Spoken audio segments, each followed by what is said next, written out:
last year for regulators for 2 years now. You're so fine that they're fining you all the time. 12 million for merger violations with Uber, 6.5 for some discrepancies in the pricing data.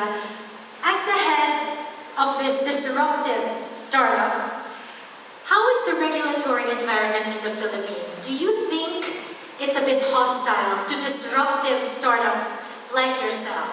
Feeling ko na sa ANC ulit ako ngayon,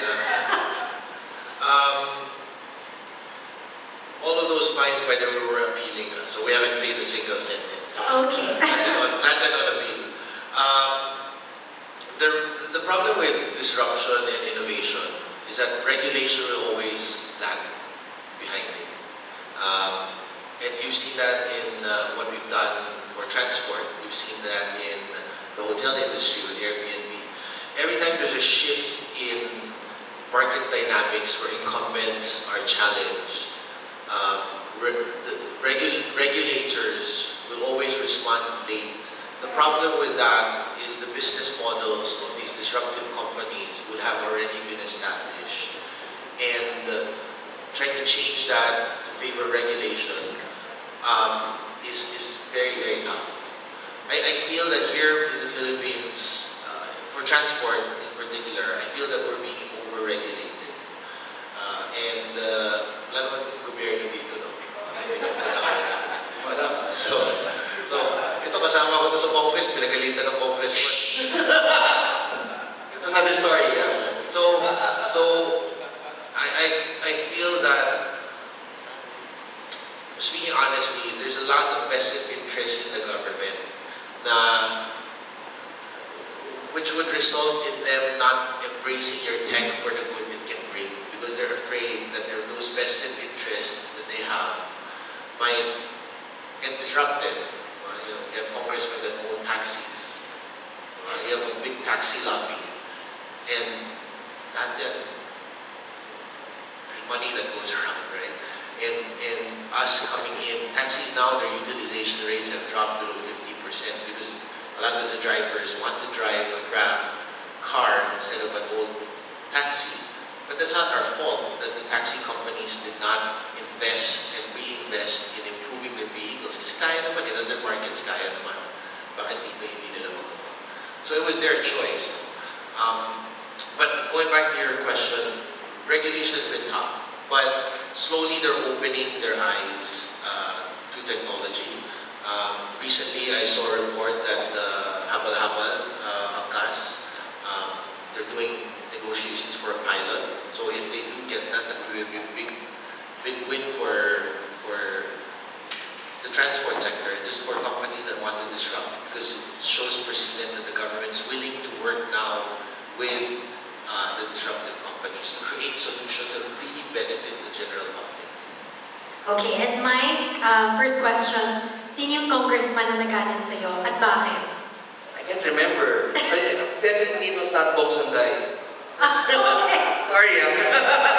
But no. It was so I mean, in case it wasn't, people didn't know, like there was a time that I was actually competing with Brian, right? So I also, but I had my own ride sharing app, right? So just so that you can also contextualize like why that happened, right?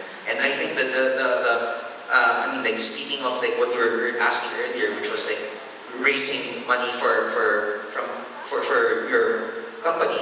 I mean, like I guess you could say that you know, like Brian, you know, Grab came in the Philippines, and I would say like I think like their other businesses were able to sustain them, or businesses in their other locations. And like for example, a company like Philippines, where the regulatory environment just really prevented our investors from seeing how we could progress or advance through, right? And like it was at that time that we decided that, or I decided that like the next path for me was to move on to the next step, right? And try this out. And cryptocurrencies, you're pushing for cryptocurrencies now, which is another regulatory heavy space, I imagine. Yes. So actually, it's not yet, the good thing about cryptos today is it's not yet heavily regulated, right? Like there are some regulations, mostly relating to AMLA, right? Anti-money laundering. But like cryptos are, there's like a big It's circulating around like what, $9 billion in volume today, right? And there was a report that also came by wherein, the Philippines is one of the highest traded countries, like countries rather where there's high traded volumes. We did like what, $40 million in the first quarter of 2018. That's quite impressive if you consider how very few traders there are currently. But if you look at the appetite for cryptocurrencies like Bitcoin, for example, would you say that the appetite has come down because the value, for example, of Bitcoin, which is the most popular form, has dropped from a high of $19,000 to now below 4,000? So I think everybody will be surprised at the total amount of like capital that's just flowing into the space, and yeah, I'm quite shocked as well, right? Like you could imagine how impressive that 2017 bull run was, and I think like we shouldn't just force ourselves to think of what happened in 2017, which was when Bitcoin climbed from 1,000 to 20,000 in a year, right?